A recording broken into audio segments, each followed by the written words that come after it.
Ahí está. Bueno, todavía no se conectó, me parece que Manuel. No, vamos a esperar a Manuel, que era el que tenía la duda.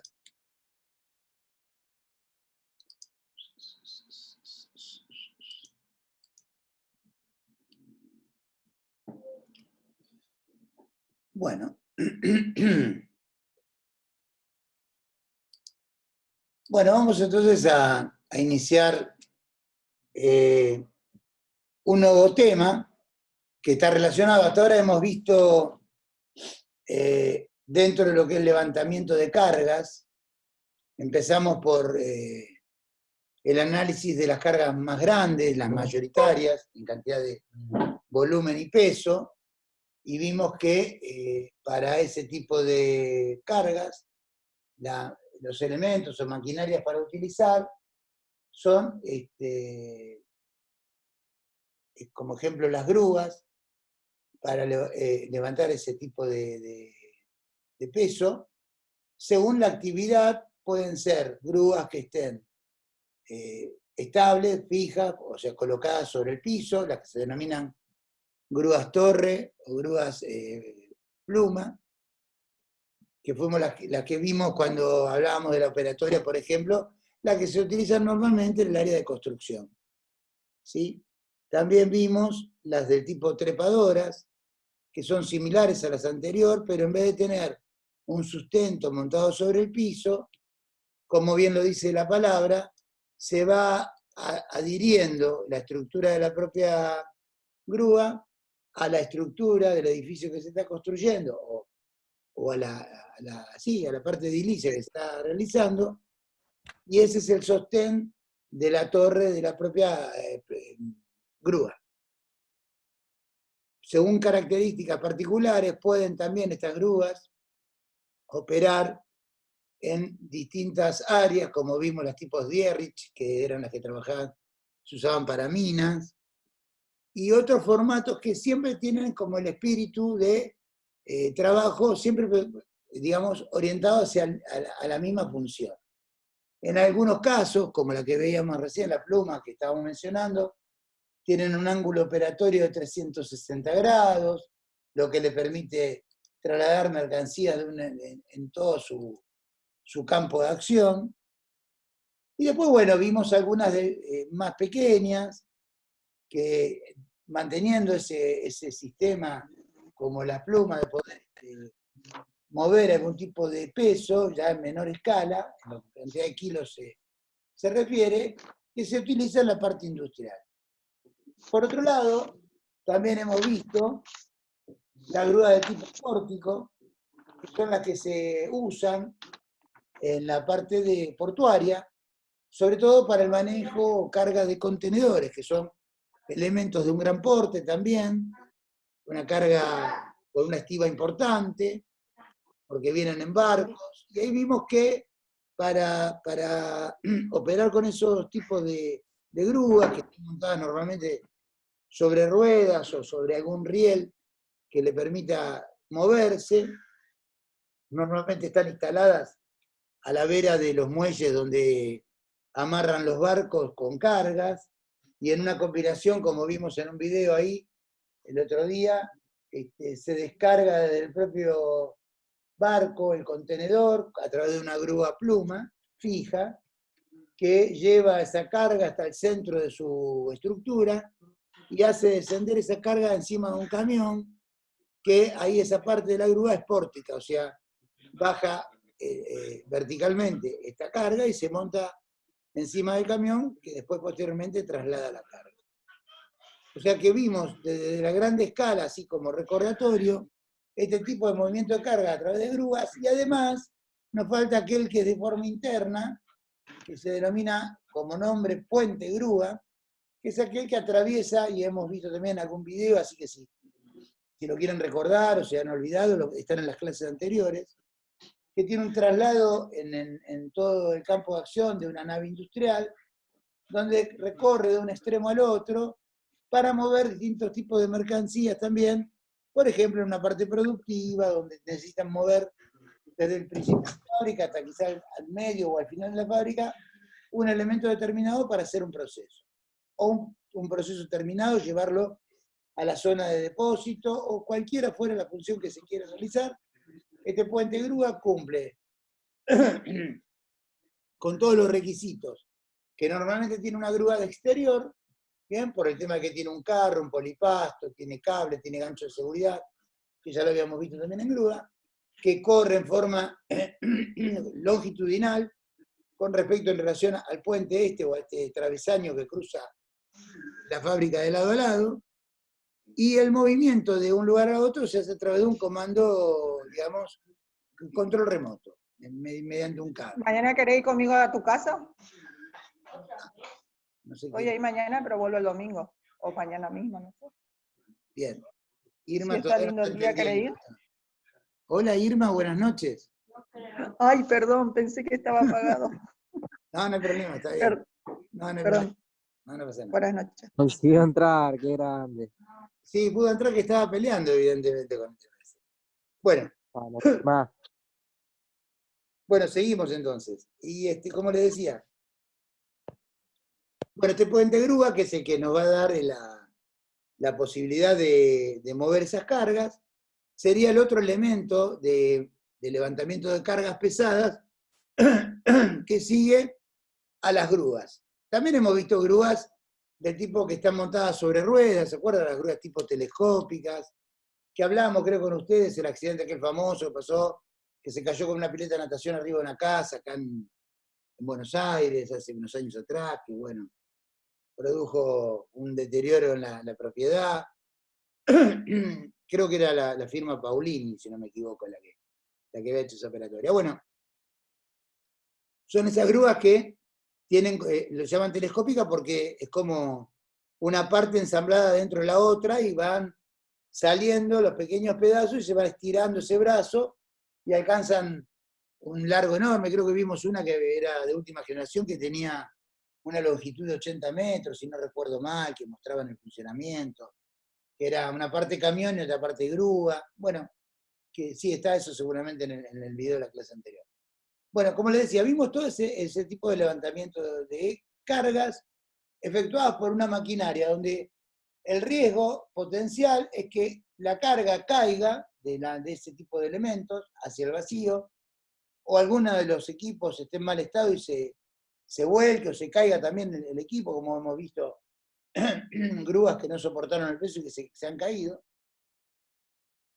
Pero siempre está dado ahí, si bien está en la parte en juego la condición de trabajo, puede haber problemas con los actos humanos, está en riesgo la vida de los humanos, pero normalmente, si todo está bien, no hay ningún problema a la salud de la persona que está haciendo el trabajo, ¿bien? Porque no tiene un riesgo físico para él.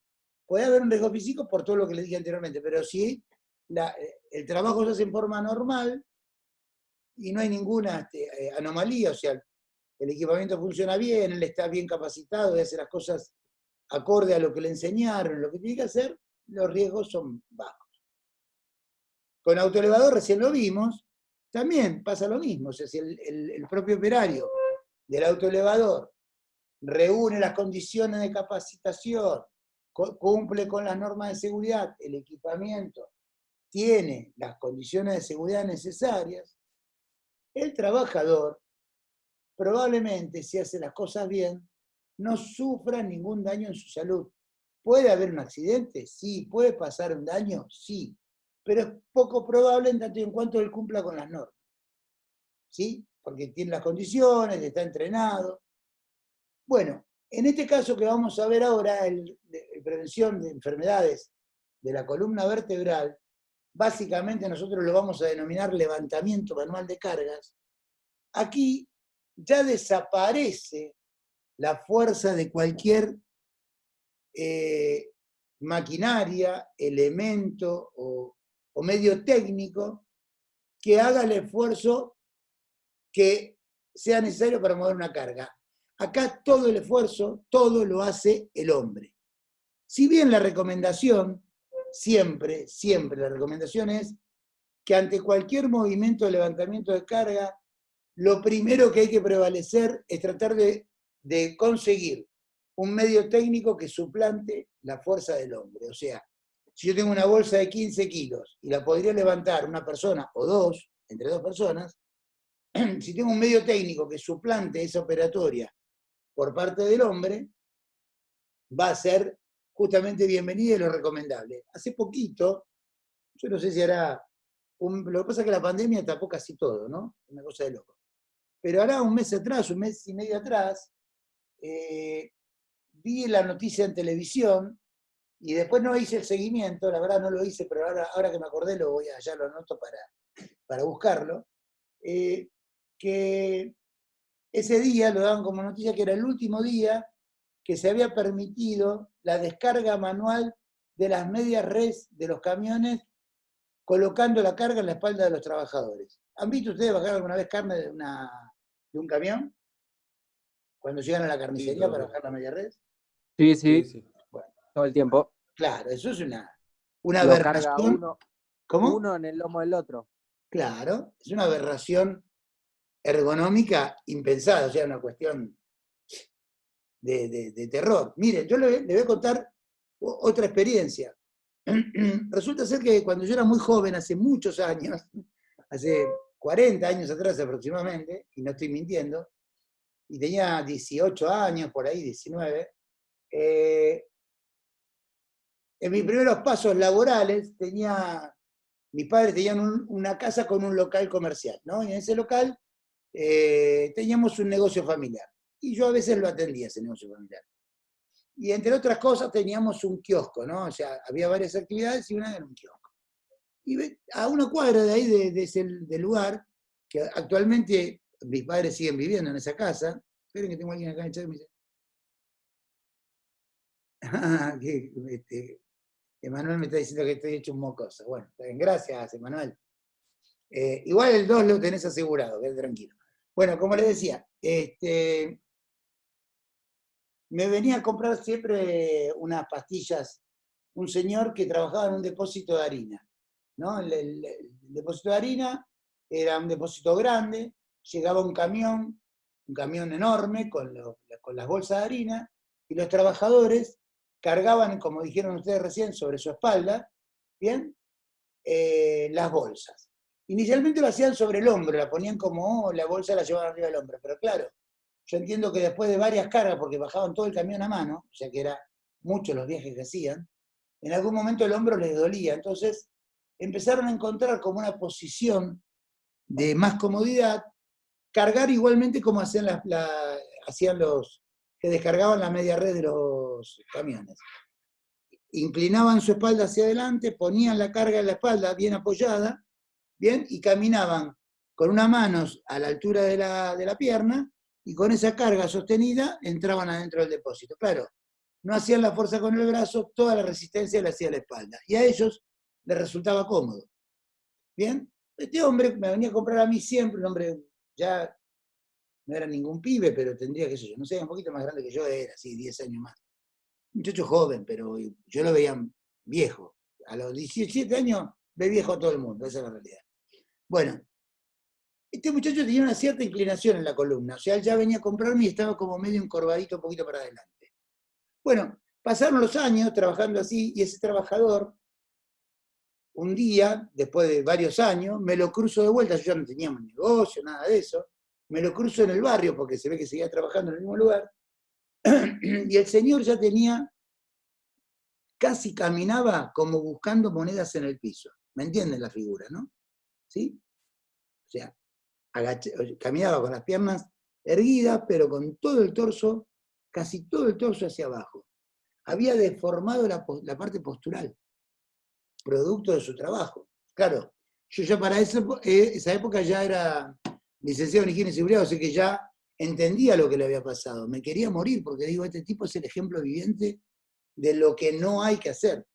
Bueno, en ese caso él se arruinó la vida, seguramente, porque con ese trabajo nadie le hizo un seguimiento, seguramente nunca lo indemnizaron, porque en esa época tampoco se usaba. Es más, antes, los que tengan algún familiar que tuvo que construir alguna vez algo, y hace 30, 40 años atrás, la industria de la construcción era todo manual, los trabajadores hacían una losa de lo que ustedes hoy ven un camión que saca una manguera enorme y que se eleva 20, 30 metros para cargar una losa con todo con concreto. Hace 30 años atrás eso no existía, se hacía todo a mano. Bien, había un grupo de 50, 60 trabajadores que preparaban todo ese material en la parte baja del edificio y a través de roldanas y maquinaria de un nivel bajo, subían todo el material a ese piso y manualmente iban desplazándolo con carretillas, baldes, en toda la extensión y lo apisonaban. Es más, empezaban a las 6 de la mañana y normalmente terminaban cerca de la medianoche. Trabajaban todo el día, verano, invierno. Realmente un trabajo muy sacrificado. Esa gente, si le hiciéramos la trazabilidad de salud, creo que hoy no hay vivo ninguno, no quedó ninguno vivo esa persona. Porque todos tuvieron seguramente problemas serios de salud. Por el polvo que se comían del cemento, de la cal, bien, que aspiraban sin ningún tipo de protección, seguro, esto es lo que le digo. Los problemas lumbares, musculares, no, seguro estoy de que esa gente perdió la vida trabajando. Y recuerden que cuando hablábamos de CIMAT, decíamos siempre que, perdón, que el trabajador va a ganarse la vida, no a perderla en el lugar de trabajo. Pero no nos quedemos ahí, vamos a avanzar un poquito más con el tema de la prevención de enfermedades de la columna para que ustedes vean de qué estoy hablando.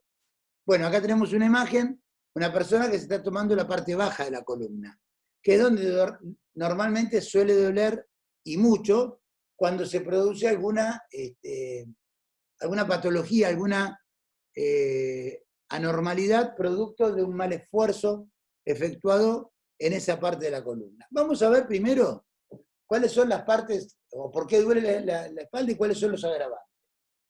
En realidad la espalda puede doler por cosas que tienen que ver con nuestra propia genética, nuestra edad, nuestra contextura física, ¿bien? O alguna patología que tengamos de base, como por ejemplo si tenemos artritis, artrosis, todas esas cosas que son enfermedades, que hacen que alguna parte del cuerpo donde hay articulaciones o movimientos, con el tiempo y con los años, produzcan dolores, a veces agudos, a veces no tanto. Pero acá lo que vemos es, en el lado izquierdo tenemos el hombre, una imagen segmentada de lo que es la parte baja de la columna vertebral, y como a nivel identificatorio, para que lo podamos entender, nos habla. Nos dibujan 3 vértebras acá, nos señalan un disco, y acá dice la palabra nervio. Bueno, ¿cuál es la función de esto?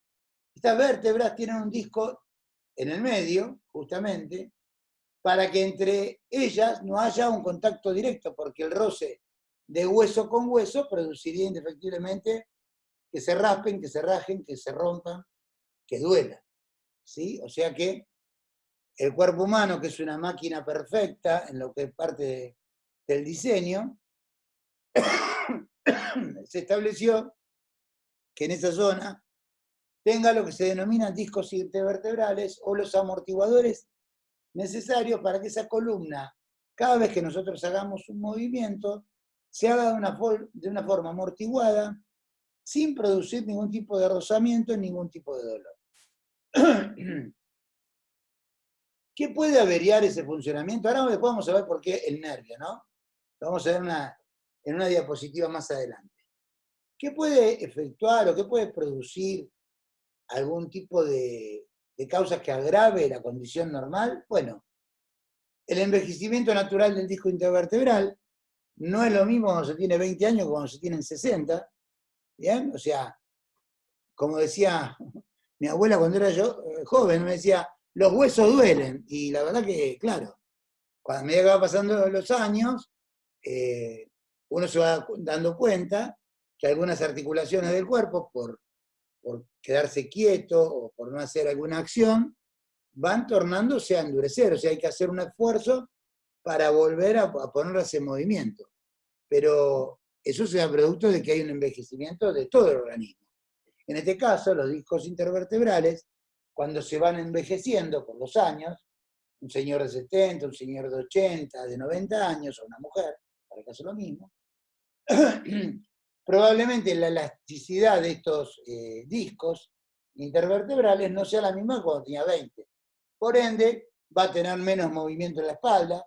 Por eso veo que las personas mayores tienen como cierta rigidez, porque todo lo que antes estaba suelto, ahora está más duro, más rígido, y cuesta más los movimientos. El otro punto a tener en cuenta es el peso de la persona, porque nosotros estructuralmente tenemos una estructura ósea que admite una determinada cantidad de kilos. O sea, si uno mide 1,75 m y no es demasiado grandote, puede pesar 75, 80 kilos, 90 kilos. El cuerpo lo debería resistir con cierta normalidad porque está dentro del rango que esa estructura podría recibir. Ahora, si mido 2,10 m y tengo una gran espalda, capaz puedo pesar 120 kilos, 130, porque mi organismo necesita también, tiene una musculatura específica que pesa más, ¿de acuerdo? Es otro el tamaño. Pero cuando eso se va y entramos en el sobrepeso, en cualquiera de los aspectos, la parte de articulaciones, y particularmente la columna, empieza a sufrir, porque ese amortiguador tiene que aguantar más kilos. ¿Bien? Entonces, cada movimiento que hagamos está más esforzado. Y por último, las deformaciones permanentes, que era lo que le decía antes, si tienes artritis o artrosis, que esas son enfermedades que deforman los huesos y que produce, qué sé yo, una dilatación diferente de este disco intervertebral, que en una u otra medida va a terminar trayendo algún tipo de inconveniente. Vamos a ver cómo funciona este disco. Acá tenemos en la imagen 3 aspectos, en realidad 4 para tener en cuenta. ¿Me siguen, no, chicos? ¿Me están escuchando? Sí, profe. Fantástico. Sí, profe. Muy bien. Se podría conocer Sí, profe. los detalles de cómo van a ser los protocolos en la provincia. Acá tenemos, me está escuchando el audio de alguien. La pantalla oficial de Presidencia de la República, en esa imagen. Villalba, hermanos. Gracias, Villalba. Bien. Bueno, como les decía, entonces, acá tenemos, dentro de la columna vertebral, tenemos 2 vértebras, ¿no? En este dibujo no tenemos mucho más que 2, quiero decir. En este dibujo tenemos el encuentro de 2 vértebras y entre medio de ellas nuestro disco intervertebral, que está constituido por 2 partes centrales, ¿no? Una que es el núcleo gelatinoso, esto que está aquí, y el anillo fibroso, lo que lo rodea a este núcleo. Ese núcleo es el que funciona, como la flecha los indica, hacia todo, o sea, tiene un movimiento que puede permitir que las vértebras, una y otra, se muevan hacia cualquier lado, ¿no? O sea, apoyadas en él, hagan movimientos laterales, hacia adelante, hacia atrás. Por eso la inclinación de la flecha muestra que es hacia todos lados. Esto es muy parecido, después lo vamos a ver. Alguna vez habrán comido la galletita merengada, que tiene adentro, tiene 2 capas de 2 tapitas, y en el medio tiene una pastita de color rosa, que si uno oprime en distintas partes, esas tapas van adquiriendo un movimiento conjuntamente con la masa que está, con esa gelatina que tienen adentro, ¿no? Y de hecho, si uno oprime en un extremo las 2 tapas, todo el sobrante del producto que tiene adentro la galletita sale hacia el otro lateral. De chico yo lo hacía eso, la merengada tiene 200 años más o menos. ¿Bien? Bueno, no importa. Lo importante es que esto, vamos a ver cómo puede perder, acá está en condición normal. Fíjense que también, aquí muy cerquita, tenemos los nervios sensitivos del propio disco y acá muy cerquita el nervio ciático. ¿Le suena, no, el nervio ciático? Sí. Cuando este nervio tiene algún problemita, ese nos produce un gran dolor, ¿bien? Un dolor constante y de difícil resolución. Miren, aquí, a la derecha, tenemos ya más, digamos, más ampliada la imagen. Acá tenemos, en el primer caso nos muestra el disco solamente la parte del núcleo, En el segundo caso nos muestra el anillo fibroso.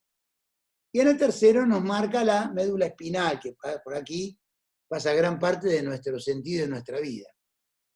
Es se llama una vista de corte, quiere decir que se está viendo en forma lateral la columna. Ahora, nosotros aquí la estamos viendo una vista de planta, quiere decir desde arriba. Y en esto estamos viendo nuestro núcleo gelatinoso del propio disco intervertebral, el anillo que lo rodea y el orificio raquídeo por donde pasan todo esto que está acá arriba, ¿no? Toda la parte de la médula ósea, ¿sí? Pasa todo por aquí, por aquel medio. Bueno, eso es una cuestión anatómica y en este caso estructural del cuerpo humano, mezclando el esqueleto y las partes blandas de la misma estructura de la columna. Ahora, vamos a ver, voy a checar un poquito porque si no parece muy grande. Perdón.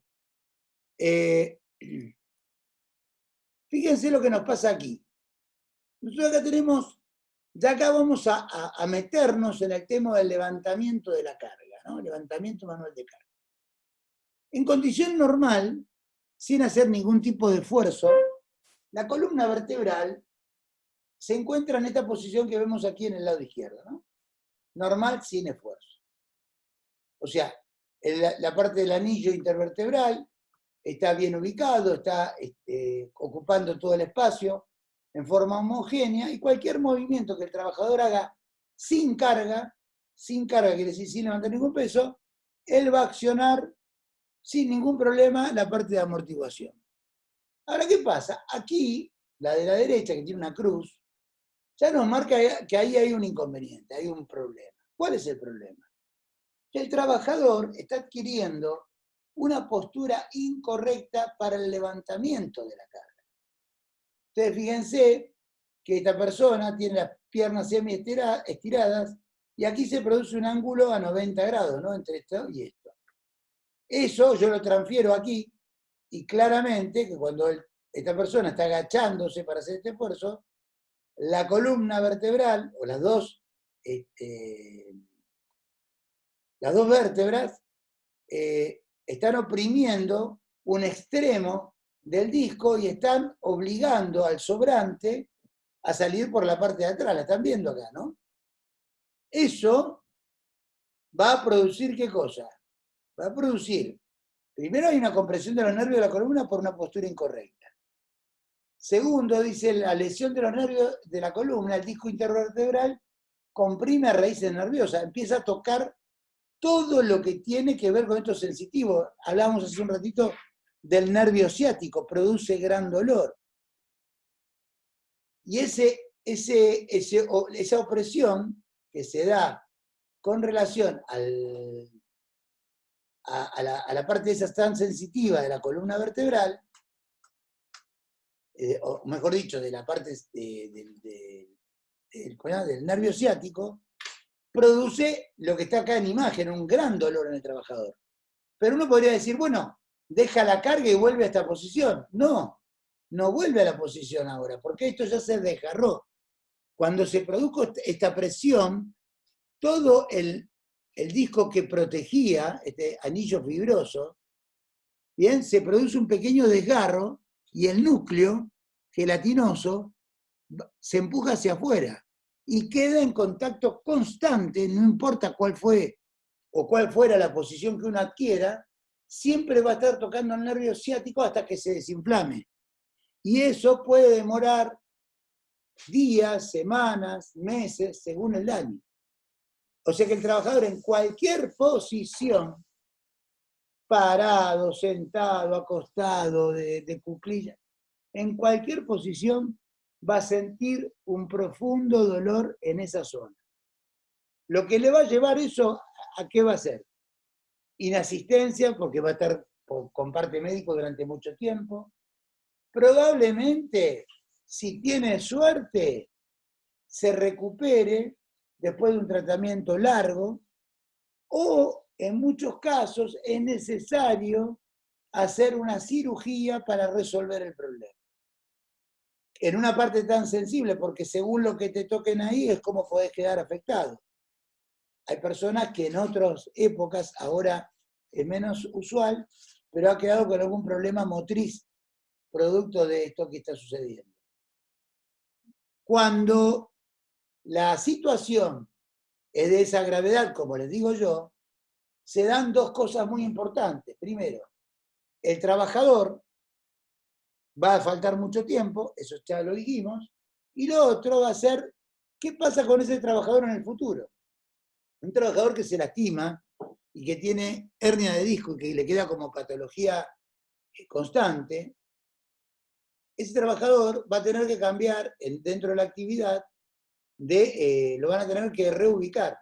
Y si la empresa solo se dedica a hacer levantamiento manual de carga y no tiene ningún puesto para este señor, ese trabajador más temprano, más tarde, va a ser despedido, indemnizado como corresponde, todo.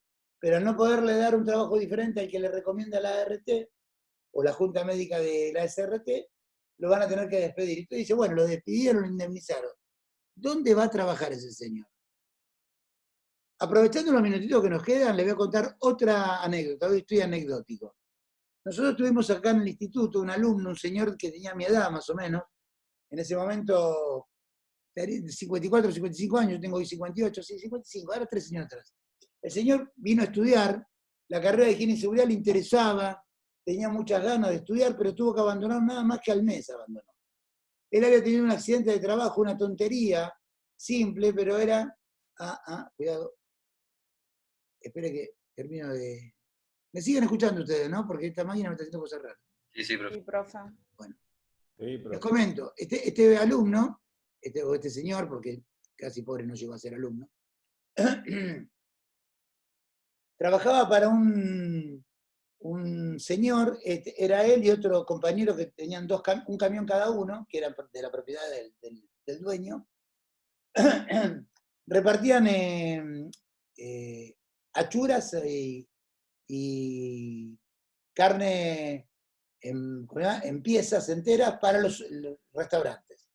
Y tenían clientes en zona sur de la Ciudad de Buenos Aires y clientes en zona norte de la Ciudad de Buenos Aires. Entonces cada uno de ellos tenía un reparto distinto todos los días. O sea, el dueño del negocio era un señor que solo manejaba la parte administrativa y tenía 2 empleados, los 2 que manejaban los camiones.